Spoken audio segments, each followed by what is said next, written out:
What if I were to suggest that you play a key role in the awakening world? And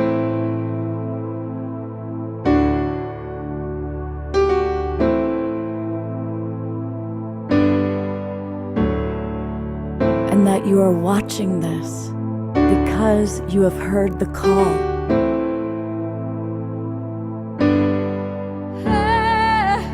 We can start right now by opening our hearts and minds.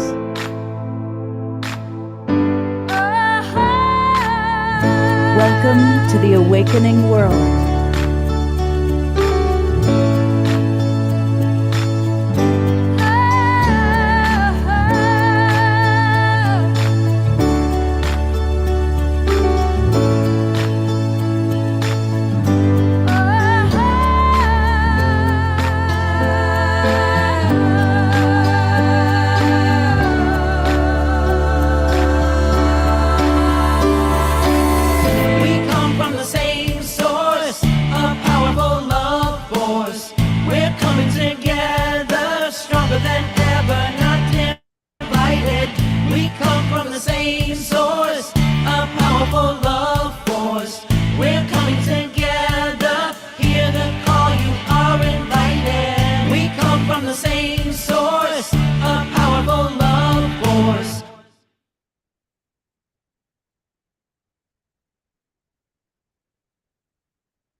Hey, good evening, everybody.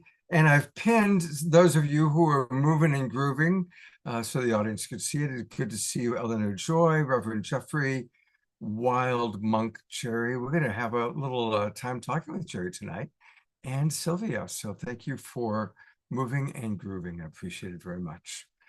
And tonight is going to be a really, really fun show. We are going to be learning all about lucid dreaming. And we've got two really wonderful guests. It's a mother and daughter team, which is really kind of fun. This is Nisha on the left, Norma on the right. I'll let you guess who's the mother and who's the daughter. And they're both wonderful. I've been getting to know them. They live in Ashland. And as you all know, I spent a lot of time in Ashland recently, had a couple of meals with them. And they are going to teach us all about lucid dreaming. They do workshops on it. They've written a book about it, and we're very, very proud to have them. But I'm going to tell you a little bit about both of them. And then, of course, we're going to have an Omashar song. Omashar is flying home right now, even as we speak. He is flying back, so he will be with us live in person on our next show, Saturday night. But a little bit about both of them. Norma is a master of transpersonal psychology and a scholar of world religions. She specializes in Buddhist psychology, Jungian dream work, and trauma healing. With 9 years of advanced academic degrees and over 30 years of apprenticeship working with Indigenous elders. Of course, we just did a big show with Indigenous elders last week. Norma brings a very rare level of expertise in guiding the exploration of the subconscious dream time. And I've had some wonderful conversations with Norma. And she really understands in a very compassionate way how to work with our shadow, how to work with our shadow side. And I know that's something I always am fascinated with. And I think we'll probably ask her a few questions. And her daughter is a skilled dream worker, a filmmaker, technologist, and a digital artist. Nisha's been trained in the art of journeying into the deep subconscious, working from a young age because she was Norma's daughter, right? So, you know, she kind of was living with it. And Nisha does have this ability to weave the information that she's learned with many masters, because her mom is like a who's who of spiritual teachers and elders from around the world. They've traveled around the world together. It's not in their little bio, but one of the things that's amazing is they traveled the world together, even when Nisha was a child, learning from various spiritual teachers. And so Nisha has learned how to kind of weave that in with her own firsthand experience in the lucid dream realms. So it's really cool having both of you with us. When I got to know them, I was like, oh, we got to do a show with you, definitely. And thank you for taking the time to do that. Thanks We for are going to start with an Omashar video, and people get up, move, and groove to the music. I see we've got a lot of our favorite dance players with us, and then we're going to get right into learning all about lucid dreaming. But here we go with sent to us by beloved Omashar, This Beautiful Garden.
Oh yeah, I seem to remember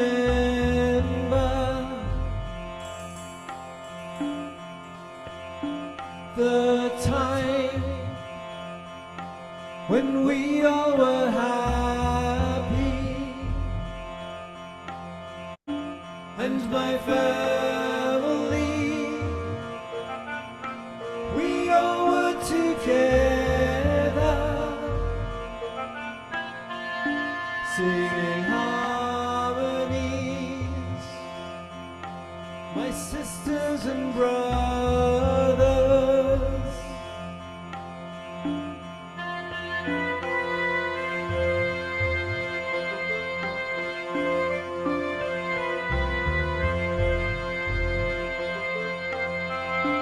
I often dream that we're gathered together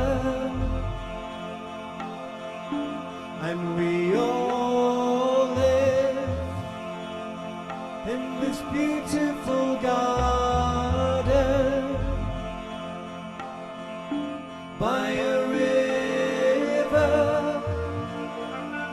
with my favorite flowers and the trees there, I know them by name. If you'd like a new life, here it is, here it is, here it is.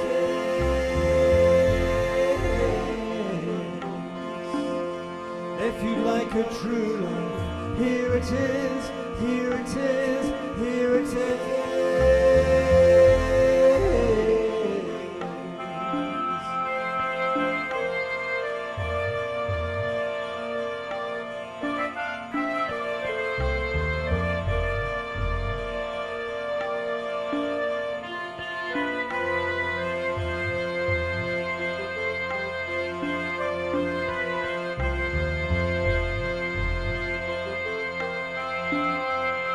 We all are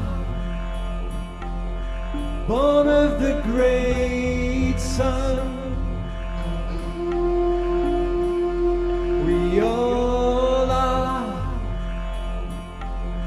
beloved golden ones. Do you remember?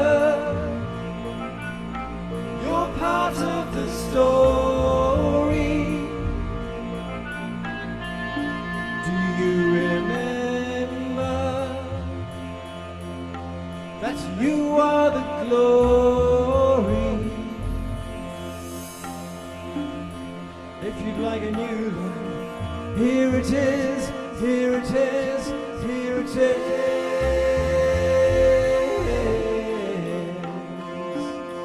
If you like a true life, here it is, here it is, here it is.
That's all, Twinkle Omashar. Thank you, Jerry, Sylvia, Reverend Jeffrey, and good to see you, Eleanor Joy, dancing and moving and grooving. It's kind of a slower song, but it's got that kind of mystical approach to it, doesn't it? It's I like that one. All right. Well, we're going to go right to tonight's show. And I'm curious, let's definitely utilize the chat box. I will call on some of you. I will read your comments. Curious what people's previous experience up until tonight is with lucid dreaming. Who can control their lucid dreams? Who just has them, but they kind of randomly happen? That's me. I've had some amazing ones, but I haven't learned how to make it happen. I'm hoping after tonight, I'm going to know how to do that. And so here they are, Nisha and Norma. And I guess let's just start, maybe share with people a little bit about your own personal journey of moving into discovering and working with lucid dreaming. Absolutely. I'll start off talking about it. So, as you wonderfully put in the introduction, too, I'm so lucky to have been raised in a lineage of dreamers and raised immersed with the practices of honoring the dream time, because a lot of times in our culture, kids are told, oh, that was just a dream, or don't worry about it, and really the dream time is diminished. Whereas growing up with my mom and within the various cultures that we visited, seeing the importance of the dream time and how it is such a powerful space that we go every night in order to connect with ourselves, with our higher selves, with these amazing dimensions of non-ordinary reality. Dreaming was always a big part of my life. And so all through my childhood, I would talk about my dreams. And then as I moved into my teenage years, I would always write down my dreams. And then really in my mid-20s is when I became very fascinated with lucid dreaming. And the way it came about was that I actually had this moment where my mom and I were driving along in the car and we were just talking like normal. And then I was like, and when I die. But unlike other times when I said that, it was just a mundane thing to say. In this moment, I had a very visceral, almost like going through a veil feeling come upon me of the gravity of that. And like, wow, that is really amazing that us as humans have to face that someday, ultimately, we will no longer be in our physical bodies and we'll be entering into this great unknown. And so from that, I had a little bit of an existential crisis, but then really with working with it, and every time I would go to bed, I was thinking, actually, every night we go into a space that is not like this physical, tangible reality, that is non-linear, that is non-ordinary reality. So what if I really took the time to become conscious and aware in the dream time? And that's when I started really studying the Tibetan Book of the Dead and the Tibetan dream yogas too, which that very much ties into lucid dreaming as a practice for preparing for navigating in the great mystery, in the unknown, in the bardos, in those dream realms. And so that's where I got first very interested in lucid dreaming, and then I studied the works both of Western scientists, psychologists, as well as Eastern traditions around dreaming. and lucid dreaming, and really took on the daytime practices, which is what we're going to be talking about a lot tonight, to be able to not only become a spontaneous lucid dreamer, because in the past, being very connected with my dreams, I would have spontaneous lucid dreams, but to become a lucid dreamer as a skill, right? And then being able to have lucid dreams regularly, being able to sustain them. And from that, being able to go to very magical, mystical, advanced places, working with lucid dreaming as a regular practice in my life. Wow. What a blessed childhood to have, really. And I just want to acknowledge, obviously I'm acknowledging Norma for providing that for you, but how cool that you didn't rebel against it, but flowed with it, so give Nisha some credit there too. Right. Now, Norma, going back, what brought you into this world? What triggered your interest in this field? Me too. From the time I was little, I had amazing dreams. In Celtic culture, they talk about some people are dreamers. We all dream. Every human dreams.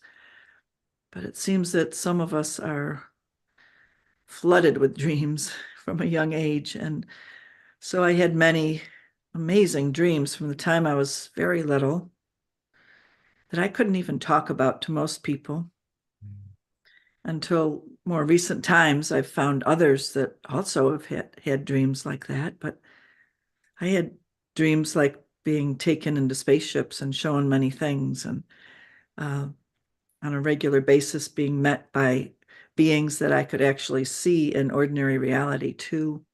So I had a dream time in ordinary reality fluidity from the time I was young. Luckily, I had a grandmother who was also a dreamer. So she saw me, and from a young age, I think schooled me, so she would take me on long walks in the woods and talk to me all about dreams. And then also she was a nurse, a healer, an herbalist, and we lived on the edge of the Tonawanda Indian Reservation, and she was actually adopted into the tribe. So she was a mystic and a healer and my mentor. And I just feel so blessed that I had her. My mother and father were wonderful too, spiritual people who were guiding me too. But my grandmother was the gifted dreamer and psychic. And I remember that people would come to her with their dreams, like a lot of the native people would come to her when they would have a troubling dream and ask her what it meant. And she would also get prophetic dreams for people. She would dream of deaths and of births and of transitions. And so I remember that in my childhood, her being sought after for her mystical guidance for people. I think she was actually like the shaman of the tribe, if we look back on it. And she died at a young age when I was young, and she was only 69. And when she died, it was really a hard thing for me, to have her go when I was that young. And she came to me, no kidding, like for 3 years, almost every night, as if she didn't get to train me enough in all of the things that she had wanted to. So she was giving me downloads from the other dimension for a long time. And later I met another grandmother who became my wonderful dream teacher, Guadalupe de los Rios, who's from the Huichol tribe. And so my grandmother died when I was 24, and I met Guadalupe when I was about 28. And I needed it. I needed another grandmother to really be there for me. And so I ended up studying with her off and on for many, many years, going to be with her coming up to the United States to be with me and a group of us. And so I got deeply trained by this Huichol Mirakame, master guide in the use of the dream time through drumming journeying. That's the way that traditionally Native people, well, indigenous people all over the world, it's in our Western lineage too, of the drumming. And a lot of times, no offense to the men, because the men all had their roles too, but the women were the drummers who led the women into the dream time. And the men were right there with them, supporting them and doing their parts too. But there's lots of records available now coming out of Mesopotamia and Corsica, Sicily, all these places where the women were drummers. And I love the book by Brian Murarescu called The Immortality Key. If any of you have read it or haven't read it yet, I recommend it. But it goes into Western history and shows the lineage of the drumming and the psychedelic tools that they had, that they were masters of. And so there's that in Western lineage, and in the study with Native American elders in North and South America. I also studied with Buddhist masters. I got to live in Japan. When I was young, I felt like I want to live in a Buddhist culture. I don't just want to take it from Western secondhand teachings. I need to live there. So I went and lived in Japan for many years. What a great experience that was. And I ended up being guided to an esoteric branch of Buddhism called Mikyo, Third Way, which was based on Shugendo, which is the ancient merging of the mountain shamans and early Buddhism. That led me through to being with current people in Japan who are practicing very esoteric and meditation practices that take you into lucid states in the dream time and ordinary reality. So that was an amazing time of my life. And I came back to the United States and was able to go to graduate school into Buddhist Christian dialogue and Buddhist psychology. And my master's and PhD work was in mysticism as the thread that goes through all of the religions, right? It's the common thread through all of the religions, mystical experience and direct contact with the divine, with our higher consciousness. Brian Murarescu talks about that in The Immortality Key, that direct contact, that gnosis, to use a Greek word for the knowing, the direct knowing, is what we all have access to. It's our human birthright, which is something we've all got to remember, don't you think? Especially in these times that we're living in. We've got to be having these gnosis contacts, and this yearning for it is happening all over the planet. Hence the psychedelic renaissance, and that's great and fabulous that we have these plants and fungi and planet Earth that have been given to humans to enhance our contact and our consciousness. And though I always like to emphasize that we have this access within our own system, within our own inner cosmology, we have access. And I experienced it from my childhood on, and Nisha has too. And so we really promote learning about how to access it from within, and that the psychedelics and the plants and fungi are our helpers and here for extra guidance and a boost. But we really want to help teach people how to connect with this in a natural way from within. So that's what tonight's show is about. We want to get deep into talking with you about how to enhance your own connectivity, to grow your own neural pathways, and to realize that no matter what age we are, right, we've got access. We've got neuroplasticity that can be grown even as we get older. So what would you like to say next? Or Scott, do you have a question? Let me come in for a moment. First of all, I'm loving everything you're saying, and I'm going to read some comments from our audience. And I want to just briefly riff on what you're saying about how important it is for us to seek within. And that's a big part of, I think, a lot of the shift in America, because most Americans were raised Christian, and the Christian traditions, most of the Christian forms have dramatically stuffed us from direct contact. Do you know that up until 20 years ago, the Catholic Church had a stance against meditation because it could create a false sense of connection to God? Whoa. That was up until just 20 years ago, right? So we're coming out of this time of being stifled. And I think for, I'm a child of the 60s.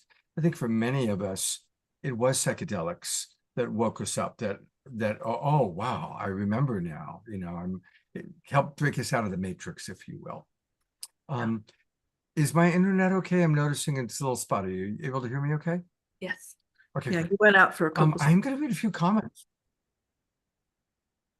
Pardon? Did you want to read a few comments, did you say?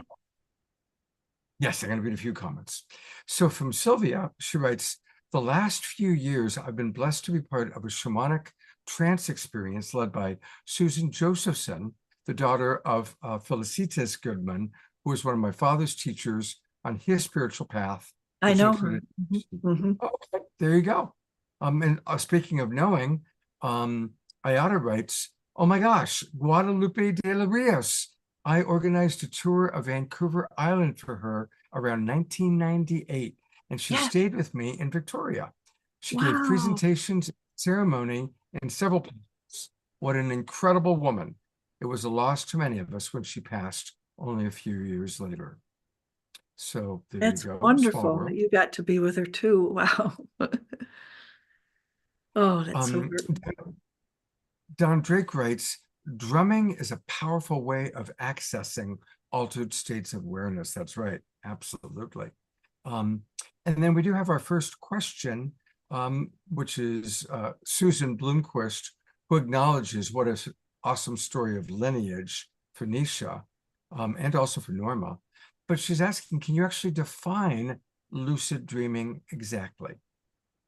Yeah, that's a great question and a great place to start in all of this journey, right? To know what is lucid dreaming. And the definition is really a lucid dream is when you are aware that you are dreaming within the dream. And I like to expand that a little further too, because we can have different levels of lucidity in dreams. And sometimes we might have a dream where we are going around with the slight inkling that we could be dreaming, and we wake up and we're like, oh yeah, I kind of knew I was dreaming. Now, I wouldn't call that a full lucid dream, although it's along the way of a full lucid dream. That's more of a semi-lucid dream. We can also have dreams that are very visceral and very tangible and vivid. But if we don't know that we're dreaming within the dream, that also isn't a lucid dream. And that's not to say that any of these other types of dreaming aren't valuable, which we're going to talk a lot more about too, how all the different types of dreaming are important. But a lucid dream is one in which you become certain that you are dreaming within the dream.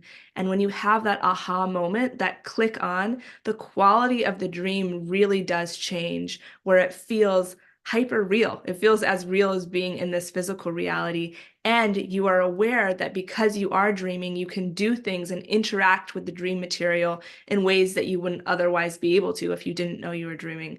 For example, if you're running from a monster and then you become lucid and realize you're dreaming, realize you can't be hurt, you can turn and face what's chasing you in an empowered way. You can also fly and feel the heightened sensorial enjoyment of being able to fly in the sky. You can summon people to you. You can change the environment to some degrees.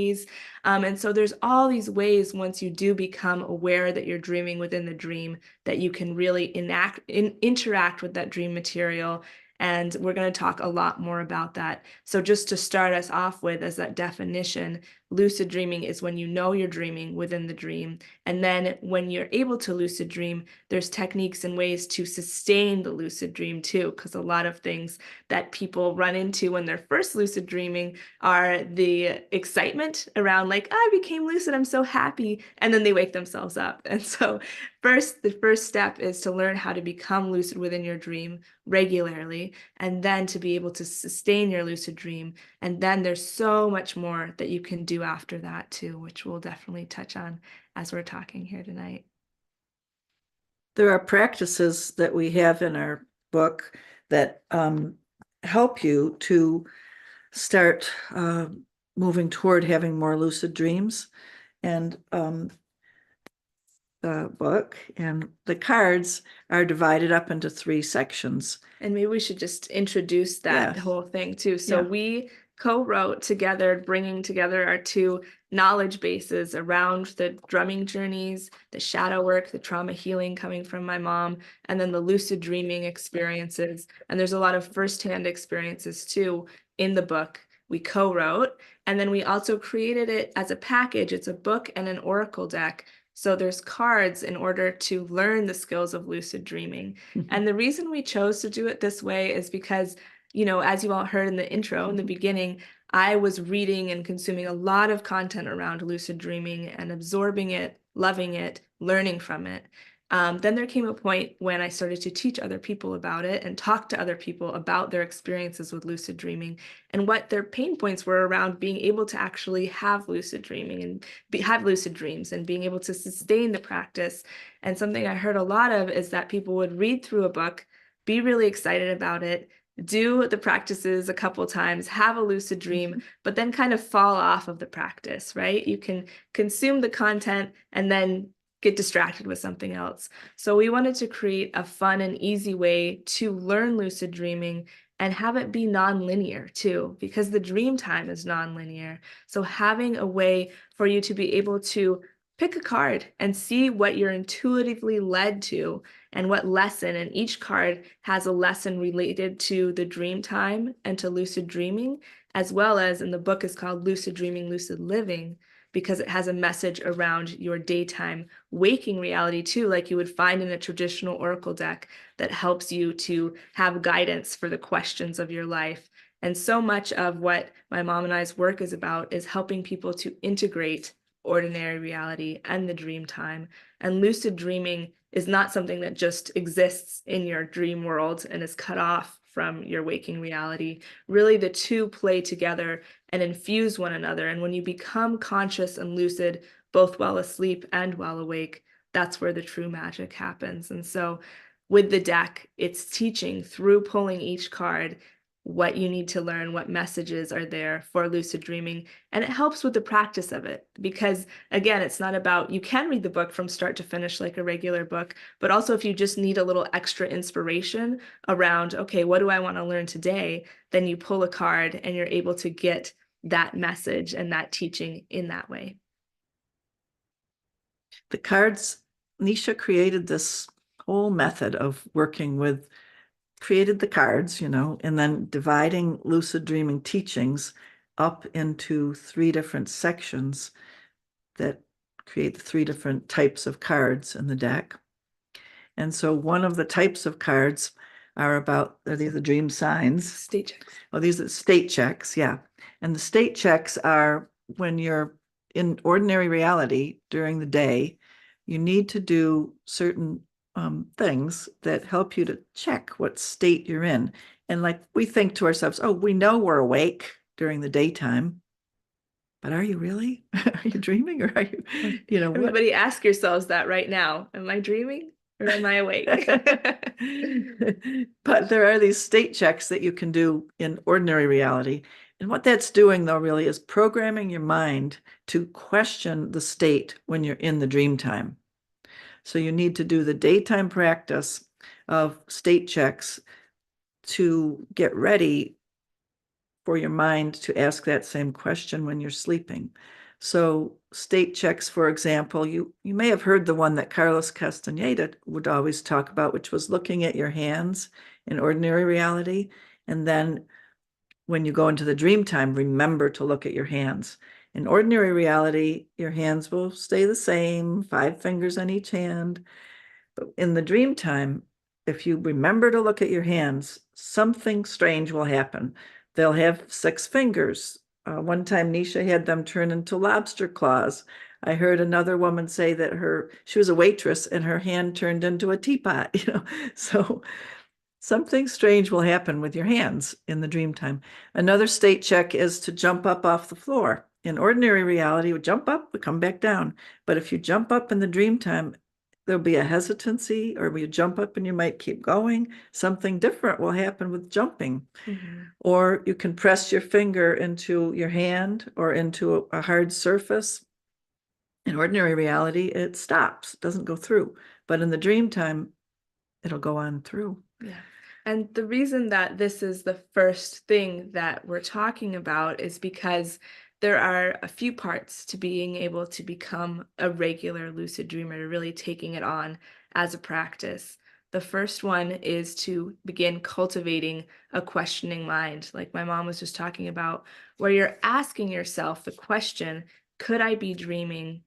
is it possible? Because again, like she said, we think, of course, I'm not dreaming right now. And yet when we're in our dreams, we also think that. Even if we see a pink elephant in the middle of the room, it's only when we wake up, we're like, of course I was dreaming. There's no pink elephants that just randomly walk into my living room, but we take it for granted. And so what you're training your mind to do is to question what state of reality you're in. And I saw a comment earlier just a few moments ago where somebody said the Tolk texts say that we're always dreaming, and that's similar with Tibetan dream yoga. And a big part of that approach of it is training the mind to notice the illusory nature of all realities, meaning when you're awake and when you're dreaming. And really, it is a practice of cultivating a mind of presence, because by questioning, you're bringing yourself into a hyper-aware state of checking your surroundings, noticing your environment, becoming present with where you are in the present moment, because so much of our time we exist in the past or the future, not present, right? So it's bringing yourself into presence, questioning what state of reality you're in, what state of consciousness you're in. Are you in waking reality? Are you in the dream time? Where are you?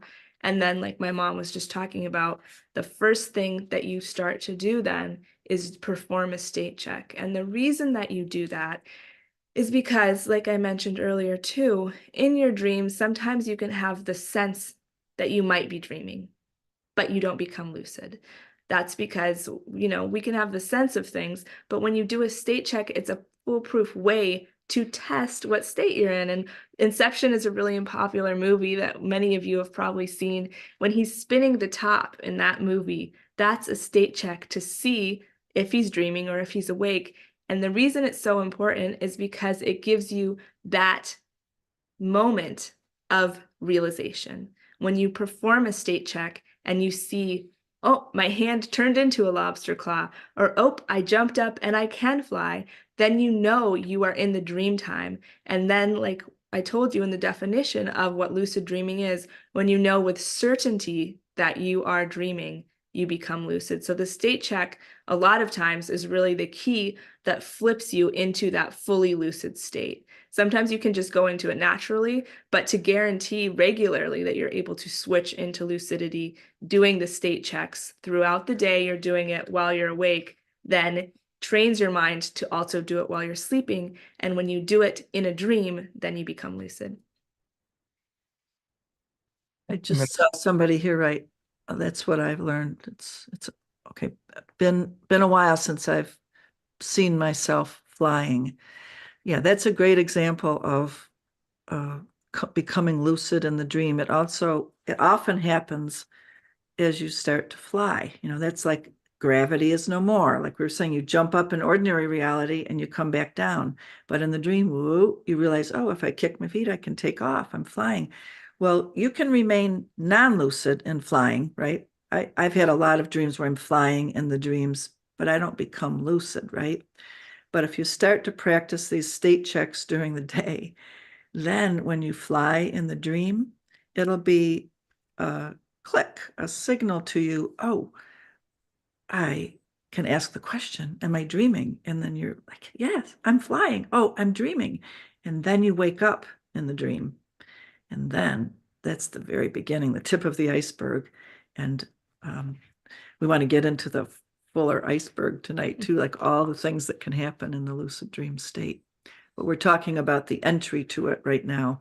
And there's one more component, which I'll just briefly speak on and then hear what you have to say, Sue Scott. But so there's the state checks, the questioning mind, and then dream signs. And that's the last part to this beginning lucid dreaming learning. And dream signs are kind of like my mom said, flying is a kind of heightened state of a dream sign, but really they are things that regularly occur in your dreams. So to begin lucid dreaming, first you need to really connect in with your dream time, which requires remembering your dreams and then writing them down. And when you write them down, you're building this relationship between you and your dream time, and you're showing that you are valuing it and you see it as important. And then your dream world opens up to you more. And then when you're starting to catalog your dreams, you can see these common occurrences. And so dream signs are things that often happen in your dreams. My mom has a lot of dreams by water, by large bodies of water. So that's a dream sign for her. I also have a lot of dreams. One kind of funny dream sign is that I don't really like public restrooms. And in my dreams, I'll go in and they'll be like really gross. And I'm like, I want to get out of here. So that's a dream sign that's very mundane. And yet mundane dream signs, or going into the elevator, is kind of a common one for people. They'll go into the elevator in their dreams and weird things will happen. Mundane dream signs are great because what you want to do is then anytime you interact with that dream sign in waking ordinary reality, you perform a state check. So for example, every time I go into an elevator, because I have elevators as a dream sign, then I will, if it's like, no, if somebody else is in the elevator with me, I'll flip my hands back and forth and say, could I be dreaming? State check. If nobody else is in the elevator with me, I might jump up and see if I fly. State check. But that's what you're doing, is regularly when you encounter your dream signs in waking reality, performing a state check, because there's things that commonly occur in your dreams, then the chances of it happening in your dream are really high. And if you're training your mind to perform a state check every time you're in this situation that often happens in your dreams, you will do it while you're dreaming. And again, you'll become lucid. When you were saying all that great stuff, I saw a question here. How do I extend the flying time when I'm flying in a dream? And how do I remember it better? How do I extend the flying time? See, that's a great question that leads into what you talk about extending the lucidity. How do you stay lucid? Yeah. Do you want to talk to that for just a moment? Definitely, yeah. So that's step 2 is, step 1 is becoming lucid. And then, as mentioned earlier, a lot of beginning lucid dreamers will get really excited when they have a lucid dream and just wake themselves up, which is not something to be hard on yourself about. It's like really a stage of lucid dreaming. And yet there are techniques that you can use in order to sustain the duration of your lucid dream. Really what it's about is bringing more focused awareness, especially if the lucid dream is starting to fade rather than just you pop out of it because you're so excited.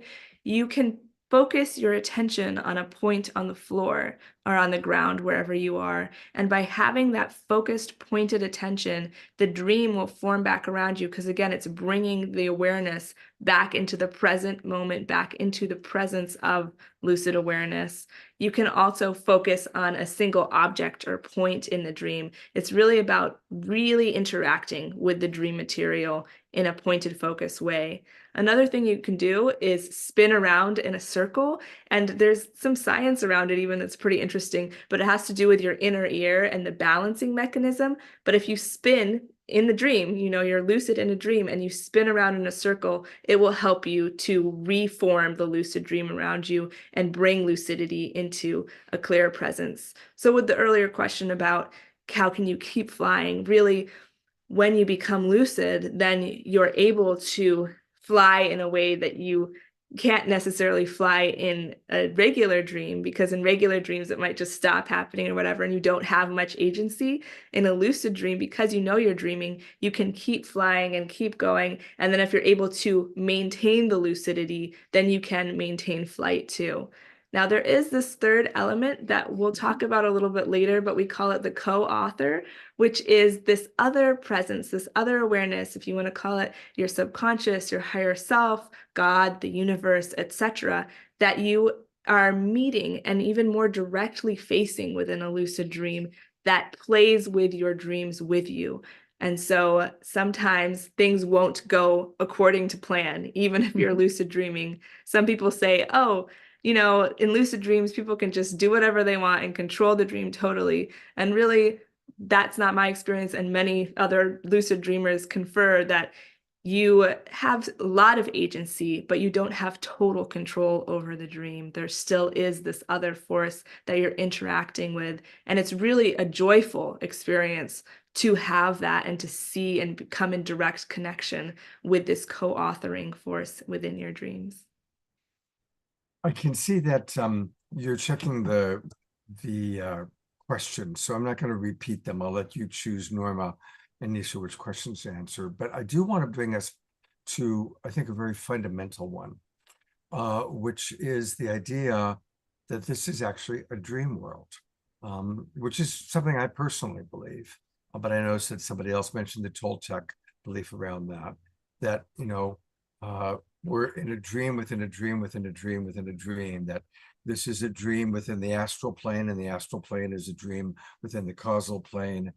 So I'd love to just get your feedback on that. And then there's about a dozen questions I'll let you tackle that our audience has asked you. A dream within a dream within a dream.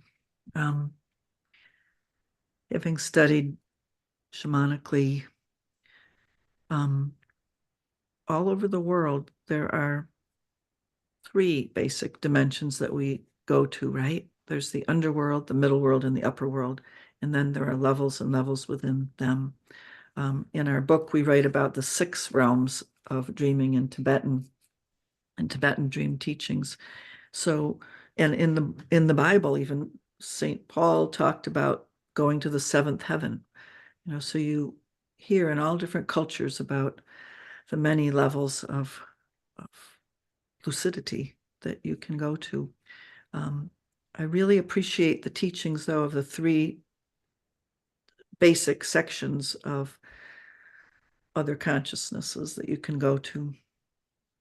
It's very important that the teachings tell us to go to the underworld first. Why? Because we go into our own unconscious. In our own unconscious, we encounter our trauma wounds, we encounter our fears, nightmares, the things that have hurt us. And that's where we need to go first. Why? Because however power has been misused against you, you will have the tendency to misuse power in that same way. So the ancient teachings say we need to go into the underworld with our guide, power animal, and guides that help us to encounter our wounded places, right? And then heal those, heal the ways that we use power, heal our trauma wounds. So a lot of dream work in the beginning, even when you're a child, you're encountering your monsters, your boogeymen, the scary things that have hurt you. That's so important to realize that's not a bad thing. That's the beginning part of dreaming, that we have to encounter them and we have to heal the ways that we work with power so that we're not going to misuse power. So in all the ancient teachings, the drumming journey, you go down into your unconscious, down into the underworld, get that healing of the ways that we use power so that we're more impeccable with power. Then you're taken to the upper world journeys. In the upper worlds, you go to palaces of light, crystal palaces. You meet with beings of power. You're not really supposed to go there, though, until you've dealt with your own misuses of power and the ways you've been hurt and heal those more, so that you're not just encountering grandiosity and being in your shadow of grandiosity and ego inflation, but you're being with the realms of great powers then with a humility and interacting with beings of other dimensions that are usually often in human form, but you're interacting with them with a sense of humility and your own right use of power.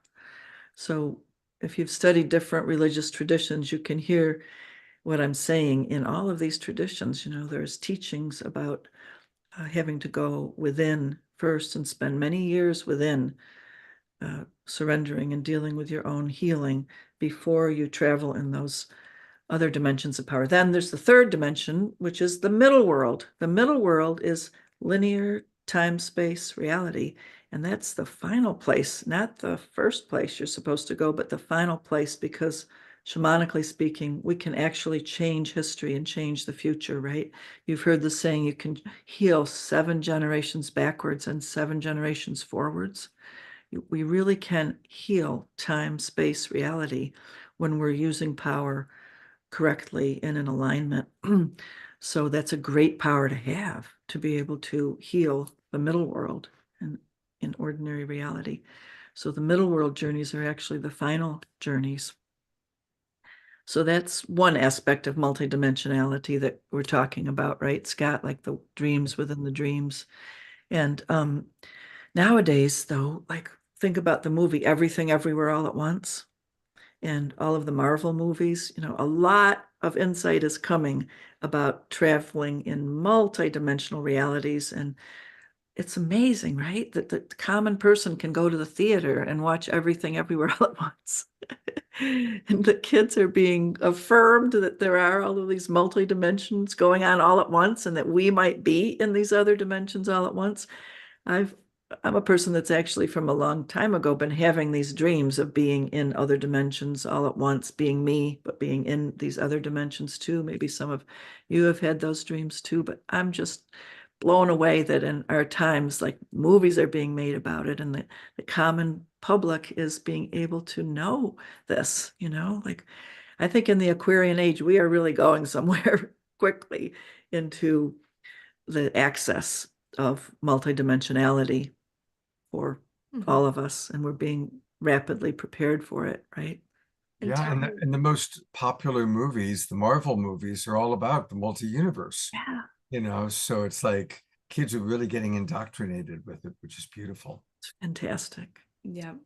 Now is the time when it is in popular awareness in ways that it hasn't been before. Similarly with lucid dreaming too, there's been waves of interest in it, obviously, but this is definitely another moment where there's so much fascination throughout the generations with being able to lucid dream. And in the same thread of talking about it's all a dream and training our consciousness, that's actually the second book that my mom and I are working on about psychonavigation, which you can hear in that word. It's about knowing how to navigate in your psyche. And lucid dreaming is a really powerful practice for that, because it gives you the ability to become aware within the dreamtime state of your psyche, and to see, when you have a lucid dream, you really see how, oh, I thought this was so real. I thought this was so, the thing, factual.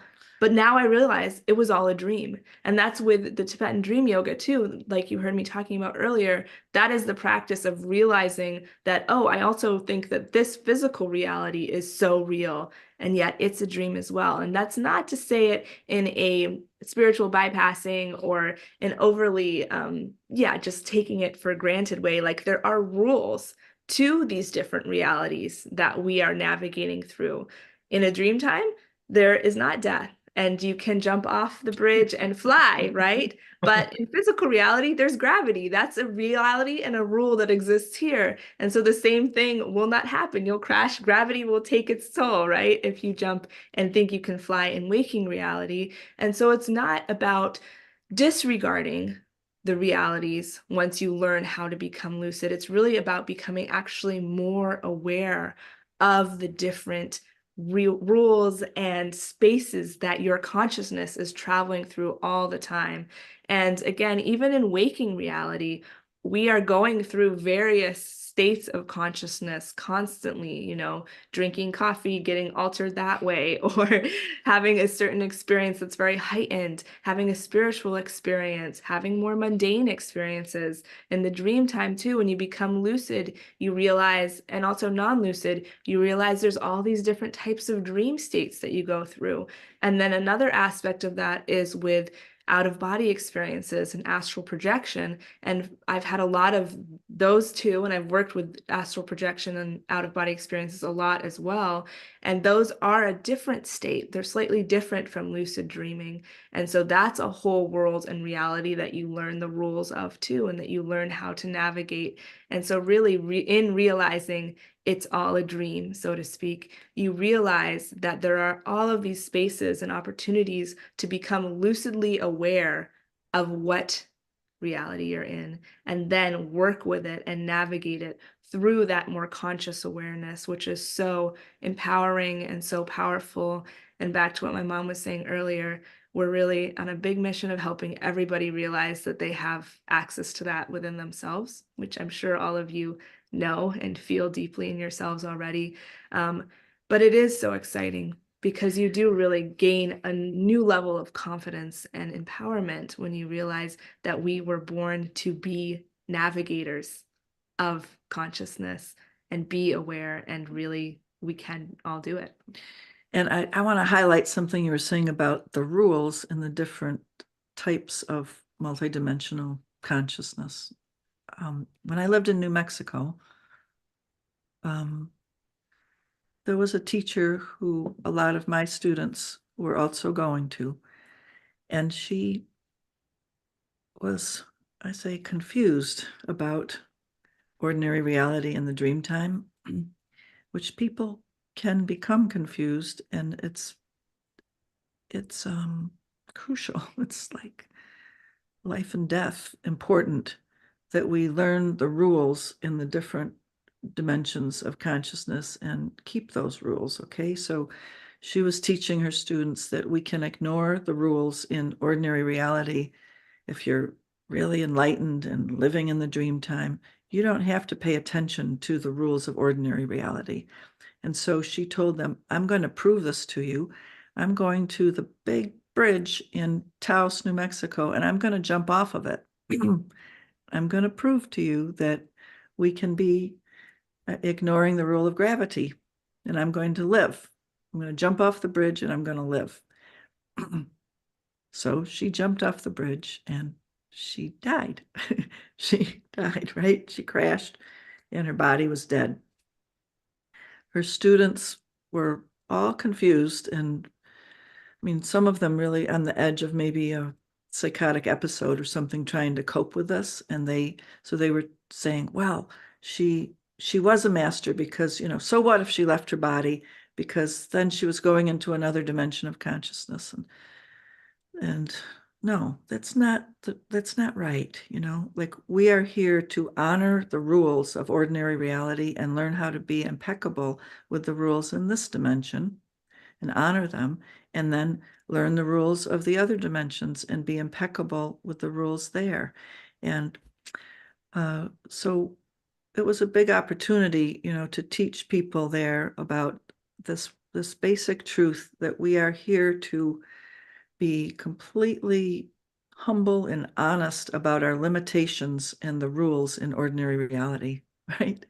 And then to be in other states of consciousness where there are other rules. So the Aboriginal people talk about this, that we're supposed to be learning as we go along to walk fully, humbly present in ordinary reality and be with harmony and create harmony by being attentive to ordinary reality, and then fully walk in the dream time simultaneously.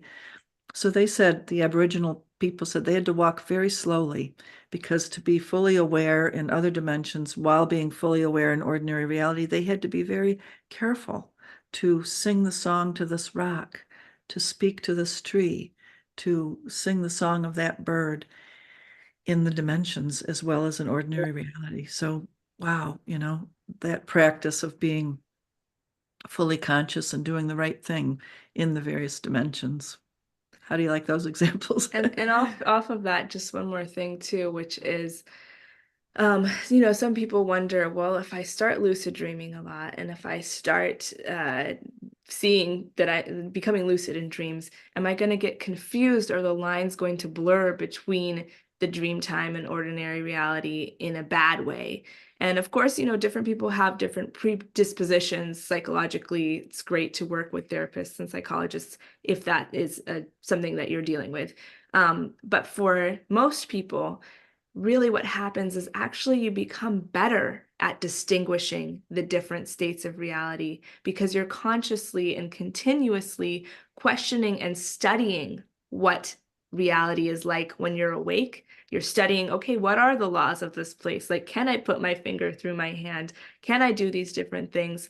Bringing yourself into a hyper presence and awareness. And then when you become lucid in dreams, especially regularly, then you really start to know what the lucid state is like. And for myself, when I started off, I was doing all of these practices regularly and doing state checks really regularly. And the state checks or what would help me become lucid most of the time.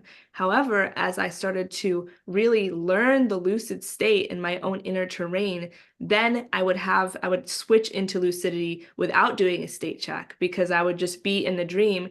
And I had trained my consciousness to be aware of what the dream time is like. And so then I'd say, oh, wait, this is the dream reality. I know this for sure, and become lucid there. And similarly with out-of-body experiences, which, just to give a side of telling about the distinction between out-of-body experiences and lucid dreaming, a lucid dream generally starts while you're in a dream. So you're already immersed in the dream material, and then you have that moment where you say, hey, could this be a dream? Question it and become lucid within the dream.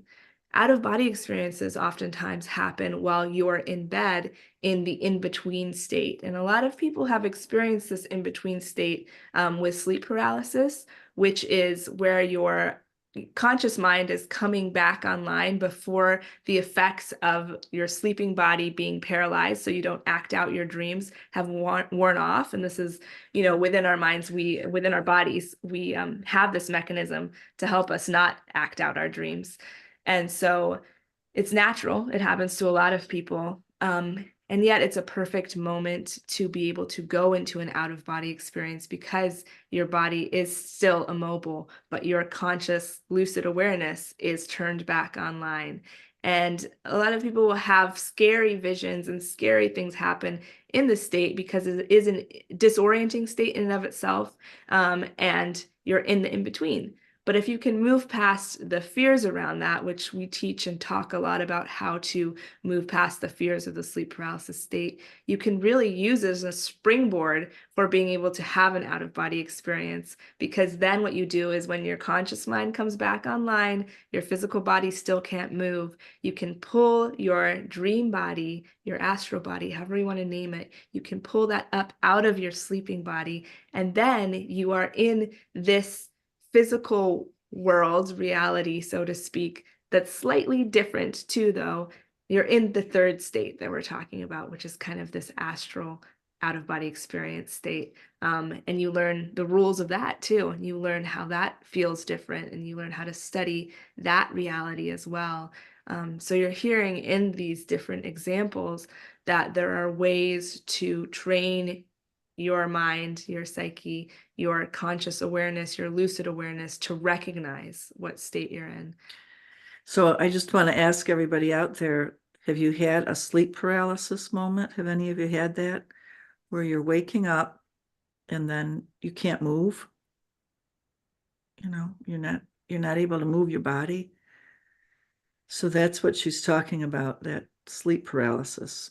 I don't know if any of you or all of you have had it, but it's kind of common, and people get afraid when they have it.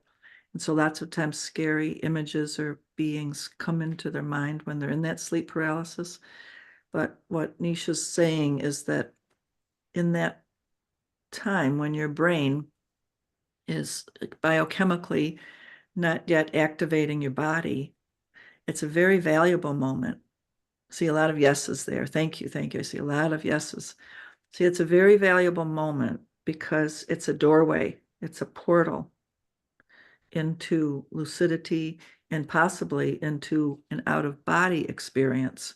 Mm-hmm. So then she went on to talk about out-of-body experiences, and she's had many of them, and is very adept at traveling in that zone. So I just want to encourage you to experiment with lots of different ways of being in these other states. So out-of-body experiences, I just wanted to say a little bit more about that and give an example of it, because you may have heard about this in some readings that you've done or something. But Nisha, would you give that example of, like, when you were traveling, experimenting with the fact that you were out of body but able to travel in this dream body to other places?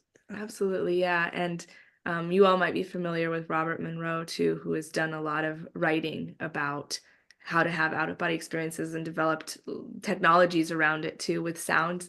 So it is a state that people have studied for a long time, and really tried to verify that it is a true experience that is really happening. And so for myself too, having these out-of-body experiences and being very excited about what potential they had.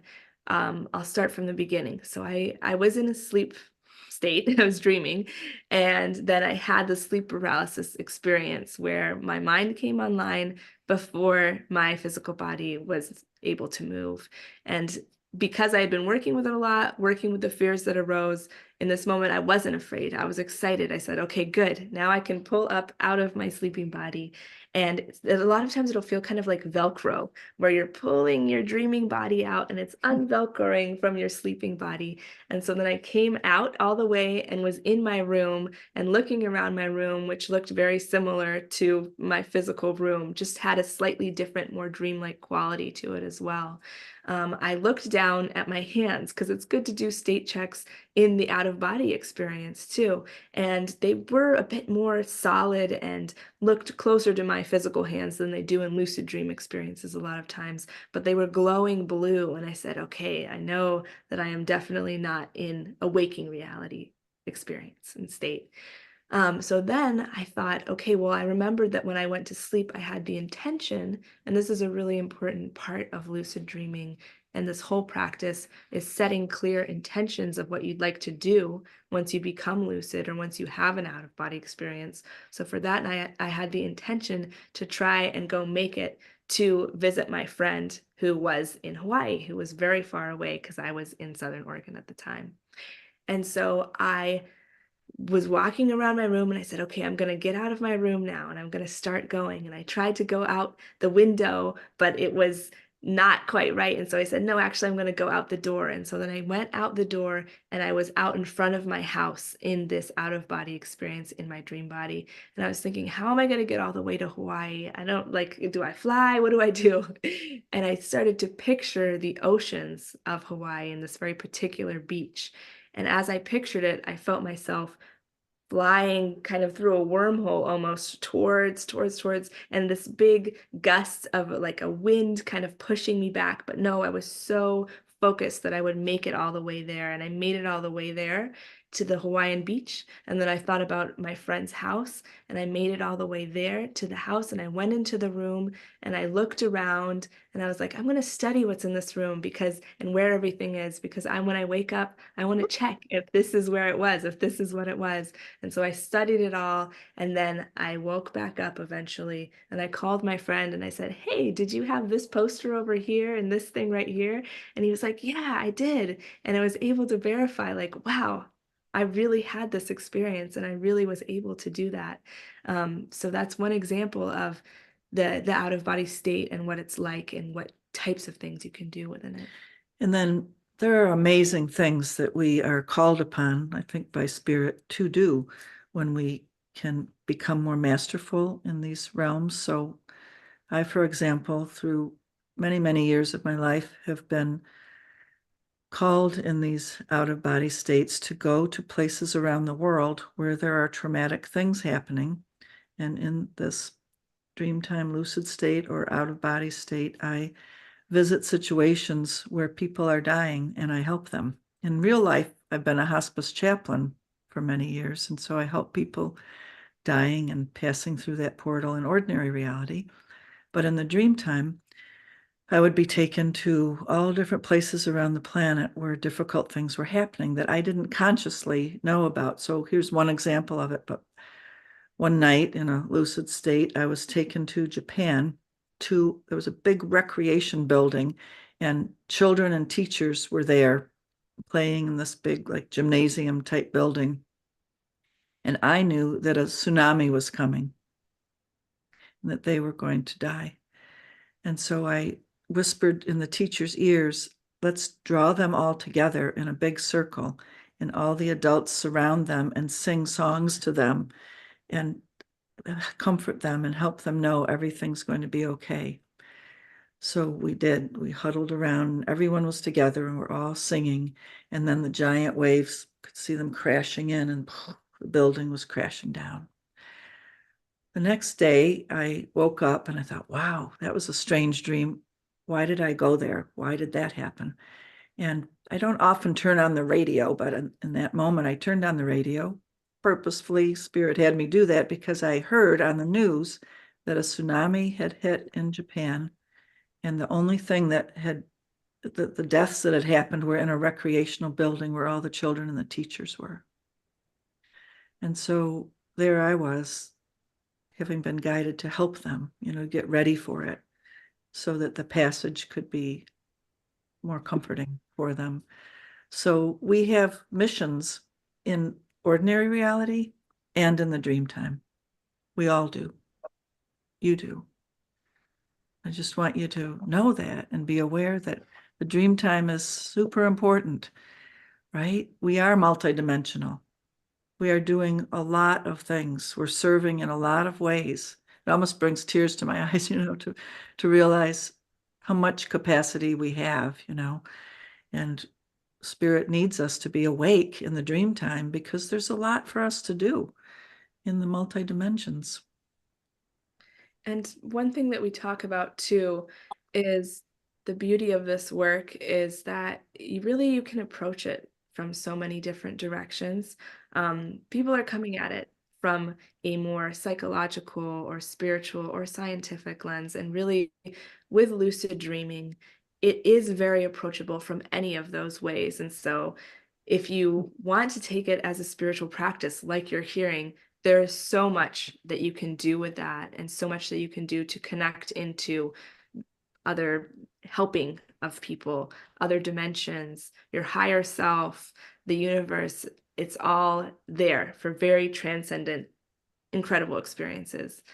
Also, if you just are more interested in a psychological standpoint, it's the ability to come into direct consciousness or direct communication and communion with your subconscious and with your inner self. And so you can work through, like you're hearing with my mom talking about too, past traumas. You can work through complementarily doing in waking reality your shadow work, working with a therapist, and then in the dream time, going and finding your inner child and being able to have a lucid conversation with them, being able to talk to archetypes that will help you work with these energies inside of yourself, being able to work through your fears, the traumas and how they are manifesting in the dream realms, which oftentimes are more symbolic or fantastical. And so it's really a powerful practice that way. And then from the scientific lens too, it's amazing the studies that are currently happening now as lucid dreaming is being more accepted in the scientific community around how it does help with strengthening your memory recall, the neuroplasticity of your mind, also being able to train in skills in lucid dreaming that then have real world waking effects. So like say if you want to learn the piano and you practice it in the lucid dream, then they're seeing that, oh, that skill is actually being improved tenfold because this person is doing it in a lucid realm and then waking up. So there's so many beautiful ways to come at it from. And so I just like to say that for everybody that's listening, there's a way that an entry point that you'll probably be interested in these things. I see somebody here saying, Dana saying that lots of times that you're doing so much in the dream time that you wake up feeling exhausted and you're not sure what it is, all that you're doing, but it just feels like a lot, right? A lot happens in the dream time. And waking up feeling exhausted. Well, I don't know. If I was talking with you more deeply, I would talk about, like, why are you waking up feeling exhausted? Because I would prefer that you would not be exhausted when you woke up from it, but there might be some lesson in that, like why are you getting exhausted in the dream time? There might be a lesson for ordinary reality that is trying to come through. So, feeling like if you're feeling exhausted in ordinary reality and you go into the dream time, it might be reflected in the dream time. Anyway, I'm just picking up on that part. I don't want you to feel exhausted by the dream time. And that's a question a lot of people ask too often is like, well, if I'm lucid dreaming and I'm like so awake and so aware in my dreams, am I actually resting? Am I getting sleep? And really, like my mom's saying too, it should be true that actually you feel more rested. You feel really, because you're having these profound experiences of awareness, it doesn't mean that your body, your physical body isn't resting. And oftentimes when I wake up from a lucid dream, I feel so energized for the day and so excited because it is so empowering to see all that I'm capable of. And say, if I've gone into the dream time with a problem that I need to solve or something that's weighing on my mind, become lucid within it, and then I'm able to work through that in a really profound way, then I wake up like, yes, I'm ready to face the day now. So yes, that's just to say, for all of you listening, if you've had a lot of lucid dreams or you haven't, really, it is a very enlivening experience and hopefully will not feel draining to you. And I also see somebody's question up earlier. Can I just say one more little Yeah, thing go about it? I don't want to imply, though, that there's anything bad or wrong about feeling exhausted, because that's just a message. Like I always emphasize that every single message that comes is good and important. So you just explore it. You just ask questions about, what does that mean? And that segues a little bit with somebody's question up there about interpretation of dreams. So we don't really ascribe to set dream interpretation books so much. Like you can look up the meaning of, if I dream of a ladder, or if I dream of a black cat, or things like that, and look up the meaning of it, but it's really somebody else's interpretation. So you have to go into yourself and discover what the dream symbols mean for you. And they're always meaningful. Our unconscious is so crafty in giving us just the right symbolic meaning of the symbol that you're having in your dream is important. So I always say, don't disregard anything. Be curious about every aspect of your dreams and the symbols that are happening in them, because they're beautifully presented to you to lead you to understanding. Martin Prechtel, who wrote Secrets of the Talking Jaguar. I love that book about the Mayan culture. In the beginning of it, he said, "What is our task as humans? Well, listen to the macaw, the bird of paradise, cawing in the tree, and it's squawking at you and it's saying, put together the puzzle pieces of your life. That's your task. Put together the puzzle pieces of your life." So our dreams are giving us all the puzzle pieces. And in fact, one time I even had a dream that I saw a big hand coming with a puzzle piece and putting it into the puzzle for me, So we're being helped in our dream time, I guess is what we're trying to say. We're being helped all the time to put together the puzzle pieces of our particular incarnational destiny path. The dreams are giving us the information that we need. I really like what you're saying about that too, in relation to lucid dreaming versus other types of dreams, because like you're hearing, every message that's brought to you in the dream time is important. And sometimes people can get overly fixated on making a hierarchy of the types of dreaming and saying, I just want to lucid dream all the time. All the rest of the types of dreams are not valuable to me. Or, getting really fixated on, just having certain types of dreams. Like always wanting to fly. Always wanting to fly. But really, every type of dream, as you hear my mom saying, is valuable. And it's really about honoring the dream time as a whole and writing down your dreams regularly. Sometimes we can wake up from a dream and think, well, that was ridiculous and doesn't relate to anything, so I'm not going to write it down. But so often, in my writing down practice, I'll wake up from a dream like that and be like, okay, whatever. But I still write it down because it's a part of my practice. And then a week later, I'll look back at it and I'll realize, wow, this is actually what was going to happen in a week from now. This is amazing. Or I'll see synchronicities. I'll see amazing messages. I'll understand it more after some time has passed. And so non-lucid dreams, semi-lucid dreams, fully lucid dreams, dreams even that just seem like a jumble of emotions, they're all communicating something to you. And so if you really do the practice of tracking your dream time holistically, then the puzzle pieces, like my mom is saying, start to come together and you see the full picture. So that's just an encouragement. especially if people are just starting off lucid dreaming, sometimes they can get discouraged because they're not having lucid dreams and then feel like, well, I'm not doing anything then. But really, by even taking on just remembering your dreams, writing them down, giving value to the dream time, you're doing so much, and so much will open up to you. Sometimes people say that they don't remember their dreams and maybe they aren't dreaming, but it's been proven scientifically really that everybody dreams, that we have to dream, right? So one little tip, if it's difficult for you to remember your dreams, maybe you've heard this before, but when you first wake up, if you just lay there very still and don't move a muscle, don't even turn your head from side to side, but just lay very still when you're in that between state, because our minds are like an etch-a-sketch. If you move the slightest bit, you will erase the neurological pattern that just happened in the dream. So try to lay very still, not move, and the dream can be accessed then. And then if you just remember one symbol from it, dwell on that symbol, and it's almost like it'll refill out, like you focus on that one symbol and then the rest will start to come and you'll be able to remember it. So Nisha's holding up the card. Yeah, I want to start showing you all some of the cards too from our deck, and related to what my mom was just talking about.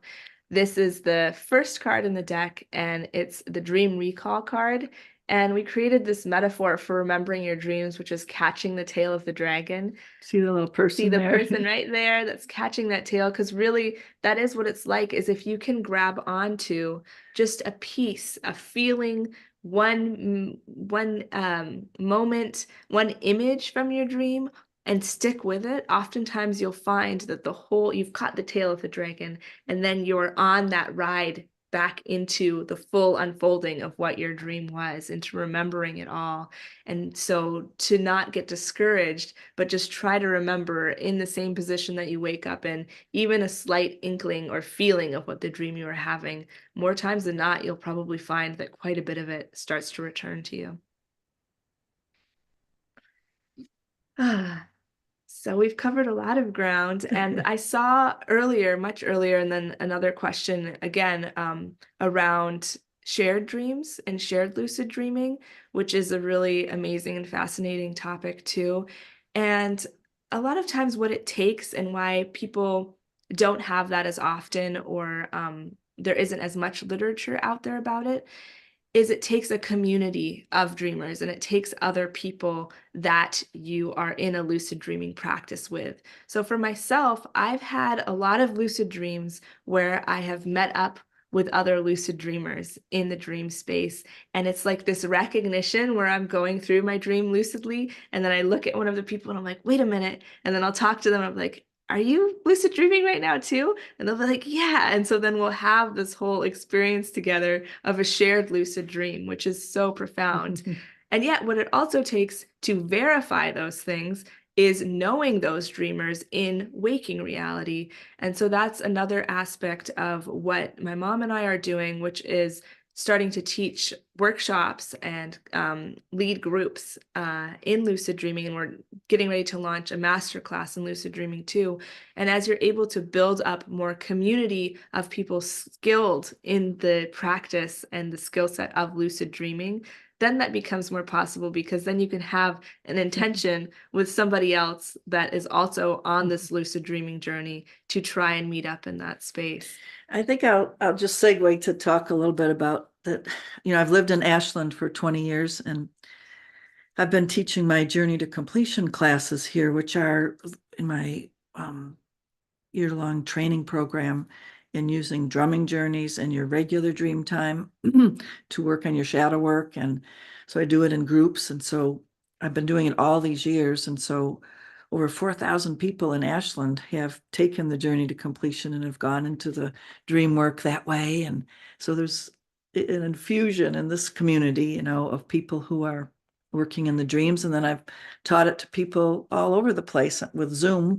And so we're forming a collective of dreamers, and you might want to be in it, but we're structuring online gatherings that you'll be taught a lot about dreaming and be able to share with other dreamers and be in this consortium of dreamers. We feel like it's really important for our times, that we come together and start sharing about our dreams. And like Nisha was saying, then it starts to form a community of it. And you can imagine what Nisha and I, going into our dream time, and we often have the same symbols come into our dreams, and they're telling us slightly different things, but similar things. So the dreams are informing us of things we need to know. And then we wake up and we're able to go, wow, I had that dream that was very much the same as that dream that you're having. And yet it gives us a little more information when we're both having it. And with my journey to completion clients, often I dream things ahead of time that are going to be happening to them, or they dream of me or connecting with the same symbols that I'm connecting with. So you know what I'm saying? It's like we can meet in the dream time. That's what Nisha's talking about. And we do, and we need to. And there's things that we're doing over there in the dream time in community with each other that then can be validated in ordinary reality. And that builds up our faith and confidence that we are interacting in community in purposeful ways in the dream time. So as the Aquarian age comes on, there's going to be a lot more happening with that. And Nisha's a tech person too, so she's specialized in virtual reality and augmented reality and AI through the years. And so she's a filmmaker, and she's making a film about that right now too, about this interface of artificial intelligence and our dream time and the technologies that are available, because especially as of the older generation, we can be kind of apprehensive about, whoa, what is artificial intelligence going to do? Is it going to be bad for all of us? But it's happening, just like the internet came and happened, So Nisha and people of her generation are talking about AI for good, So there's got to be many people out there like herself creating these technology experiences that are used for good. So there's so much that's going to be happening in the age of Aquarius, where our mystical abilities are interacting with technology too in amazing ways. And so I'm just saying that to say, not to buy into fear, but to realize that we're going places as an evolving humanity, like Barbara Marx Hubbard had predicted. What did she call us? Universalis, Homo Universalis. We're going into our universal consciousness and our interbeingness in those skills and realms. So that kind of relates back to what Scott was talking about in the beginning here, that we are connecting with these dimensions because we need to right now. We're the ones that are alive right now, so blessed to be alive in these bodies right now, because we've got to expand our consciousness and become more and more skillful in all of these dimensions and with these technologies, because we're going places that we need to go to help the planet. What a wonderful, wonderful 90 minutes you blessed us with. And there's still a lot of questions coming in, but I don't want to keep you here all night long. So what I do want to do is take people to your website and spend a few minutes there where people can learn all about you. I've put the website into the chat box, but most of the people watching are watching on Facebook and on our different broadcast partners. So I'm going to spell it out for everybody briefly, and then we're going to go visit it. The website is Lucid Dreaming, lucidliving.com. Lucid Dreaming, lucidliving.com. And we're going to take a little look at all the wonderful things that you two provide here. I think we'll go all the way down to the bottom, then we'll come back up to the masterclass. And there's, a nice review really of a lot of what they've taught, some really wonderful tools. And you've got a bundle. Tell us about the bundle. Definitely. So this is a nice little bundle that we put together that's free to get, and we called it the Dream Alchemy Bundle. And what it includes is a morning routine, which is a video around how to have a morning routine that will be very conducive to lucid dreaming. And this is the page that you go to be able to get the full bundle. And then it has a video about the evening routine and really how to cultivate a practice around lucid dreaming, and then an ebook as well that gives you more information about how to, again, do these two first steps in order to, and here's the ebook that you can see, in order to have a lucid dreaming practice and to begin really your dream practice in general of remembering your dreams and living your life with presence too. So this, you can skim through it a little bit, but you all can sign up for that bundle. And that's a great way to get started and working with us. Tell That is about. so generous of you. Thank you. Yeah. And then also on the website too, you'll find, if you go down a little bit further, here's a link to the book and oracle deck, and it all comes together in one package. And with that, there is a 200-page book that teaches you all of what we've been talking about and so much more. I mean, as you hear, this is kind of just the tip of the iceberg of what we've been talking about tonight, but around lucid dreaming and lucid living, giving you messages for your daily life too. And then it comes with all these beautiful cards as well. And then here you'll see is the space to sign up to get on the wait list for the masterclass that we were talking about, where we teach in depth about lucid dreaming, and Forming these dream cohorts of Forming the dream people. It's a beautiful course that Nisha has designed so beautifully, and I'm in it too. But it's a 6-month, like, in-depth mystery school on lucid states of consciousness and psychonavigating. yeah, so that'll be launching soon too. And on the website, definitely, if you go all the way to the bottom, then you can put in your name and email address, or else you've already done that. Hopefully, most of you are going to want to get the bundle. Now let's talk just a little bit more about the master class. I know that you said that it's about, you're putting it together. Do you have any sense of when that's going to be? We're hoping to launch it this summer, so we're getting all ready with it, and it should be ready really soon. And yeah, it's exciting because the deck teaches so much, the book and the oracle deck teach so much, and yet there is so much more to teach as well.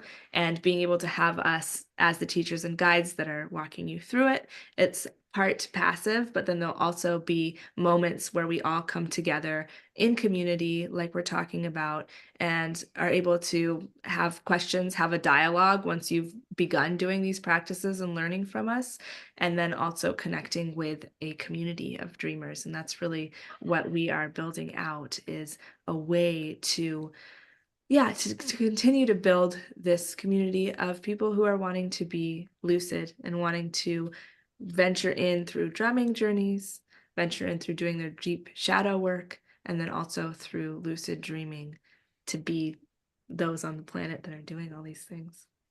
Beautiful. Thank you so much. Stick around, because we're going to spend a few minutes talking to our wild abbot Cherry about the Mystic Monastery. I also got several announcements to make. And I know that there's a few questions you may want to respond to in the chat box. And again, thank you so much. I'm really looking forward to my bundle. I will share a brief story. And actually, I'd love to get your feedback on it. One of the most extraordinary things that happened to me was when I was 21 years old. I went to bed with my girlfriend at the time. Her name was Bonnie. And I woke up around 5 o'clock in the morning. It was like not quite sunrise yet, but there was some light, in the room. And I was in my same bedroom, but there were different things on the wall. There weren't the normal things.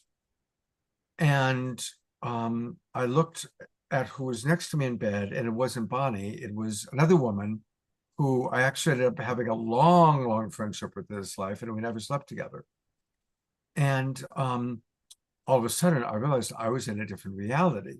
And I'd heard a little bit about it, but I mean, I didn't have Marvel movies back then to guide my way.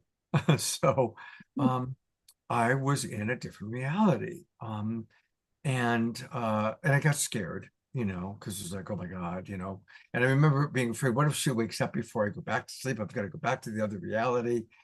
Anyway, obviously I did come back to this reality. That person ended up becoming one of my best friends. And I did have a series of dreams in about that reality. In this reality, I chose to be focused on writing, directing, and producing. In that reality, I chose to stay as an actor and follow the track of an actor. And it was very interesting because my dreams paralleled my success. Like as I became more successful as a producer, my acting career in the dream life was taking off. I made a Clint Eastwood movie. I was on the Johnny Carson show. Those are some of the dreams that I remember. And then the dreams just kind of stopped. I haven't had one in 20 years about that reality. But is that a fairly common experience for people, or anything you'd like to share? I haven't talked about this in a long time because it's kind of unique. But Isn't it fun to get to talk about it though in this kind of setting? It's fabulous. It's like, we want to invite, right? So thank you so much for sharing that, because it's an example of what happens to people and they don't get to talk about it, or people will think you're crazy or something, right? But nowadays it's coming time for us to talk about all of these things. So Nisha, what was your hit on that? Yeah, I mean, I agree with what you're saying, that it's so wonderful to hear. And I think it is, common definitely of people experiencing and tapping into, like, is in our collective awareness now, the multiverse and all of these various realities and opportunities to explore the realities, Different timelines. the timelines, right? Within the dream time, we're able to tap into these parallel worlds. And to, again, what I hear in that dream too is a reoccurring dream of sorts, of going to a same place, of going to a same reality, which is very much in line with dreaming work in general, and also lucid dreaming, is that the more that you are able to be aware and to remember those places that you're going to, then you actually realize, we even have a card called Dream World Home Base, but you have these places that you can both unintentionally in the dream time, if it's non-lucid, continue to go back to, but also within a lucid dream, you can think, oh, I'm going to go back to my home base. I'm going to go back to this familiar place. So for me, one of those, which is pretty fantastical, is another planet that it's very distinct because it has a red ocean and black sand. And that's a place that I experienced once in a lucid dream, and it felt very familiar. And then I made it the intention that I wanted to go back there over and over again in lucid dreams. And so I would set that intention, and when I became lucid, I would venture over to that place and have amazing lucid dreams in that space. So that's really something you can do with the lucid dreaming practice, is go intentionally to these realities that you're regularly visiting in your dream worlds. And psychologically speaking, let me just end on this, I guess, that, there's this TV series called United States of Terror that was about a woman who had multiple personalities, but she couldn't remember, which is, when it's a psychotic state, you cannot remember when you're in this one about that one. So the goal of what we're talking about tonight is that we remember all of who we are in all of the states, that we are gathering and gathering our memory and our knowledge and our awareness and our awake in as many states as we can be, so that one knows about the other, and we're communicating in all of our parts of ourselves and all of our dimensions of ourselves. That's what it means to be fully awake, so we encourage you to be as awake as you can and get to know these different dimensions and different parts of yourself. Like Scott was just talking about, there are different things going on, and it's not scary. It's who we are. We're multidimensional, and we have a capacity to be aware and awake and masterful in our multidimensionality. So it's exciting. And thank you all for being here tonight. Thank you so much for participating with us. And I know Scott will probably say this, but tell others about this broadcast, about all of Scott's wonderful broadcasts, but about this one, because they can watch it later and and be in touch. Yeah, absolutely. I will send both of you the recording tomorrow, and we send out the recordings of all of our shows on Mondays.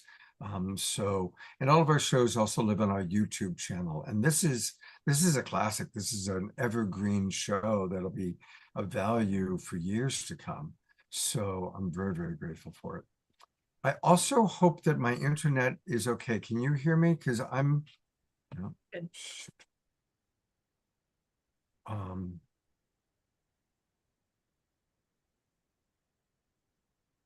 Doggone. Come We're on. hearing you okay. You are? I've Yes, kind of yeah. lost, it's funny, I've lost my picture, which doesn't always happen, but I'm glad if you can hear me. Can see you. People are asking, I'm going to talk. You can see me? Okay, Yeah. great.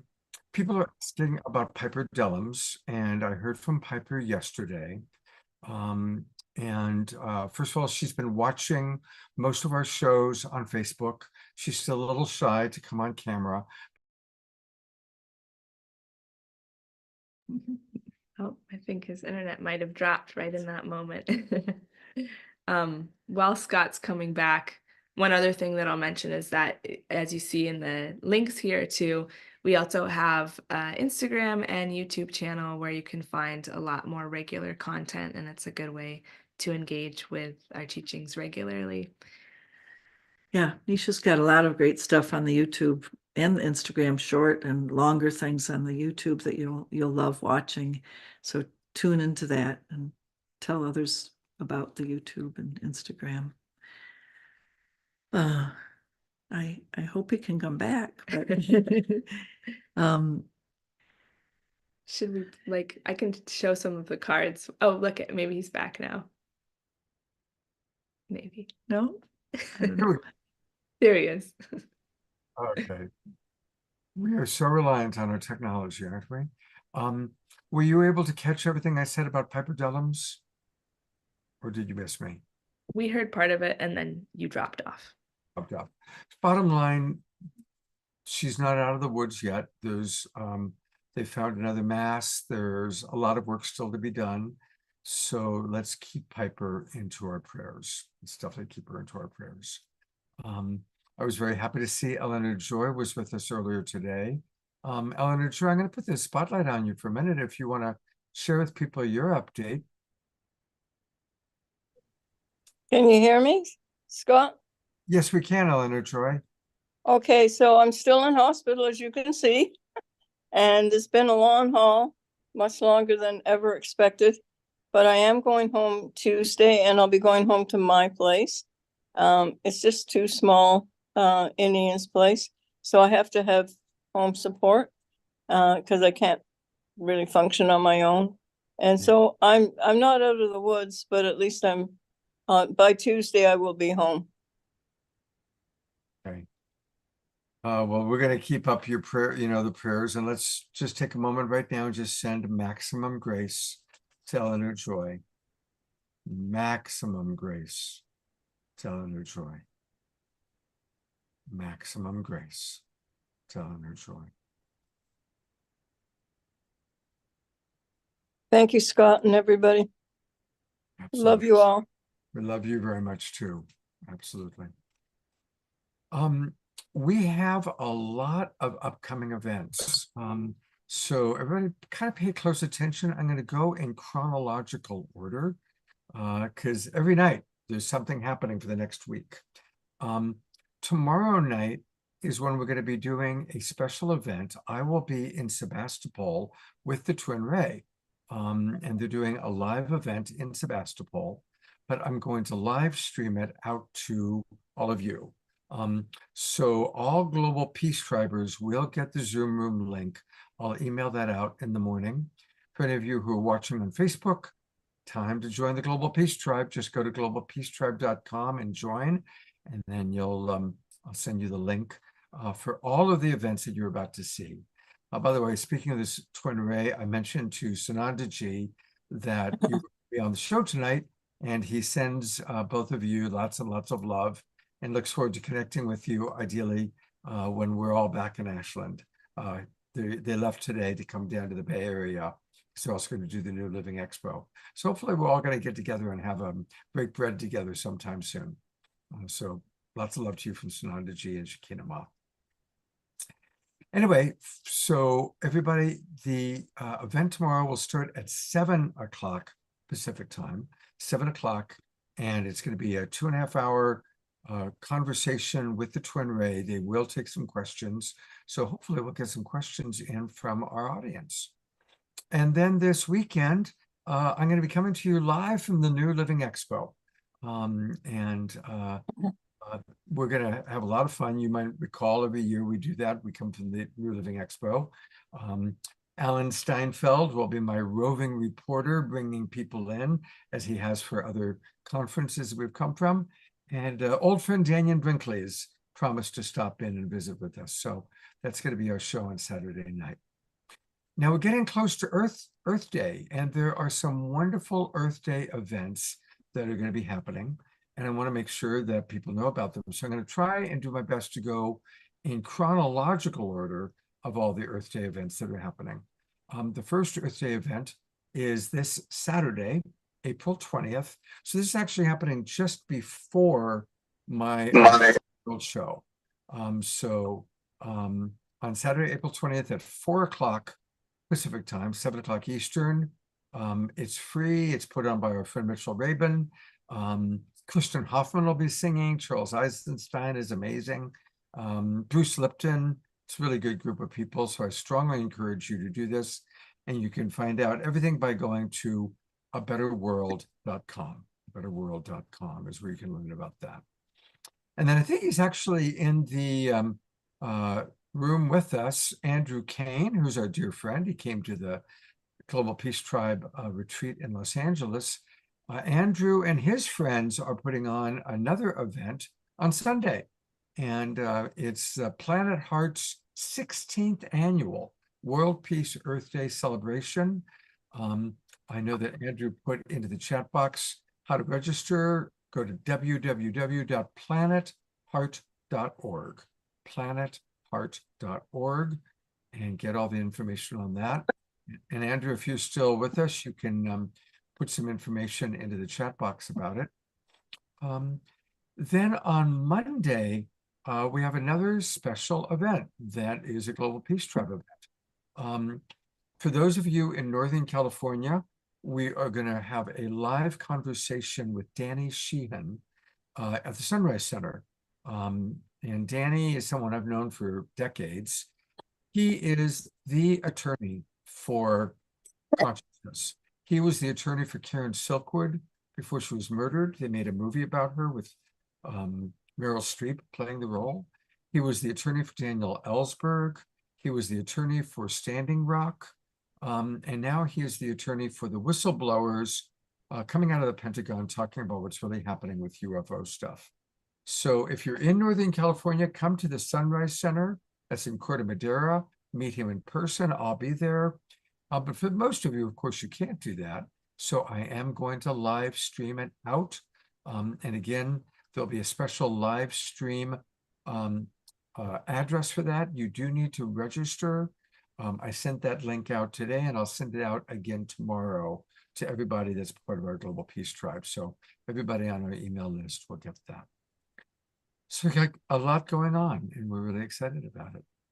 All right, I am going to bring up our beloved brother, the wild monk of the mystic monastery, Jerry. Jerry, do you want me to play your video first, or do you want to introduce it first? Well, I was thinking of introducing our tribe a little different way to our project tonight. Our end goal is to bring unity around the world, and we have so many philosophies and cosmologies and ways to understand how the universe works that we are combining two of the most diverse ways of thinking of consciousness into one monastery, the first time in history. That is, we are actually in the area before Columbus arrived in the New World.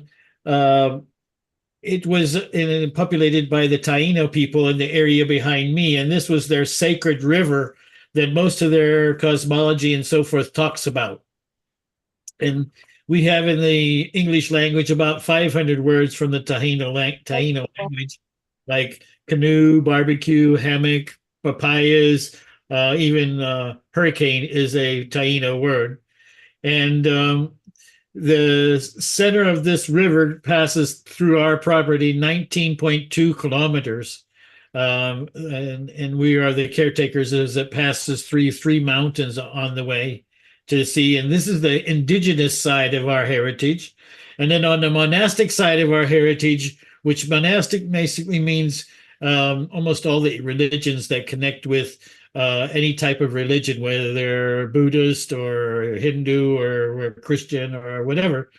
So our tradition goes back to St. Thomas in 54 AD. He was in India, the disciple of St. Thomas. And we are part of a living heritage of anointings going all the way back to St. Thomas in India, as well as one of our main themes and curriculums will be the Gospel of St. Thomas, just a short chapter of only about 114 verses, but each one of them is kind of like a riddle. It's very intense.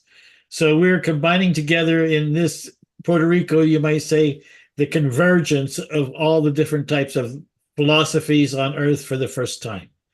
So yes, if we could show the little video, it's 2 minutes. It'll show you our property and what our project is about. Thank you, Scott. Absolutely. So I'm going to pull it up and here we go. Okay. Monastic Monastery of St. John the Baptist of Monastic and Indigenous Healing, a sacred sanctuary pulsing with ancient spiritual energy dating back to 800 AD. Nestled in the heart of Puerto Rico's rainforest, our monastery is surrounded by the enchanting beauty of mountains, waterfalls, tropical rainforests, and beaches, making it a unique spiritual sanctuary on the island of enchantment. Our mission is to mentor, prepare, and equip future generations of light healers and saints. We aim to raise the vibrations of the human collective consciousness worldwide. We embrace all spiritual frameworks, encouraging individuals to follow their intuitive path with the foundational principles of self-awareness and the Golden Rule. At the Mystic Monastery, we blend monastic healing practices with indigenous healing traditions, focusing on empowering individuals to heal themselves. Our curriculum is anchored in self-awareness, community, and the understanding that we are all interconnected parts of a greater whole. Our lifelong curriculum for students, known as Healer Monks, is a transformative journey culminating in an understanding and application of the Law of One. Graduates have the potential to attain the esteemed title of Master Healer, continuing to guide humanity towards spiritual ascension. This is an opportunity for profound personal growth and a significant impact on our world. As part of our outreach, we maintain an online social network for lightworkers, operate a suicide hotline with spiritually sensitive counseling, host musical events in our majestic caves, and offer on-campus workshops for spiritual guidance and training. Our work is rooted in the return to nature for healing and connection. We grow our food sustainably and encourage others to listen to nature's guidance. We empower individuals to reclaim authority over their health and well-being. We warmly invite you to contribute to the Mystic Monastery. Whether you're interested in becoming a healer monk, offering your time and talent, or simply providing encouragement, your partnership with us is invaluable. Together, we can make a ripple of consciousness forward in time, fostering a loving world of oneness. Beautiful. And we can support Jerry by going, I'm going to bring up a QR code because right now Jerry needs some green love. We definitely, want to pray for his success. We do a lot of prayer here, but green energy is also appreciated and needed quite often. So I am now going to scan the QR code and I'm going to take a few minutes and just invite everybody to do what I'm going to do. I'm getting out my phone. I should actually highlight myself so you can see that I'm doing this. There we go. I am going to the QR code. There it goes. It's going to take me to Jerry's GoFundMe, where I'm going to make a donation. And I'm really hoping, let's accept Jerry's cookies. Jerry wants to give us his cookies. And after accepting the cookies, let's put in our donation. Here we go. And I hope everybody else is going along with me, doing this at the same time. Thank you, Global Peace Tribers, because all the donations so far have come from Global Peace Tribe. Reverend Jeffrey was one of the first ones to get on and donated to us already. Thank you, everybody. This will, I have almost single-handedly funded this project for the last 8 years, and my income has come way down, so I need a little help right now to make it keep going. Well, thank you very much. All right, I have successfully donated, and I hope that others are going to do so as well. We love you, Jerry. Thank you so much for the wonderful work that you're doing, and you God are bless each of you. one of our absolute favorite Global Peace Tribers. Definitely a very central person to us. Love you. Yes. All Thank you. right. Well, I'm going to bring up one more time our amazing guests, Nisha and Norma. What a wonderful mother-daughter team you are. And thank you so much. You've provided so much inspiration for all of us. And yes, Susan, all of our Zoom room, all of our meetings are recorded. You can always catch it. By tomorrow, I'll have this up on our YouTube channel probably. And I also send it out, all of our subscribers. We send out the replays usually on Monday, maybe sometimes on Tuesday. So thank you, Nisha and Norma. Thank you, Scott. Thank I you. look forward to seeing you in person when I come back to Ashland. And Exciting. and I know you're going to do something at the Haven soon. Great.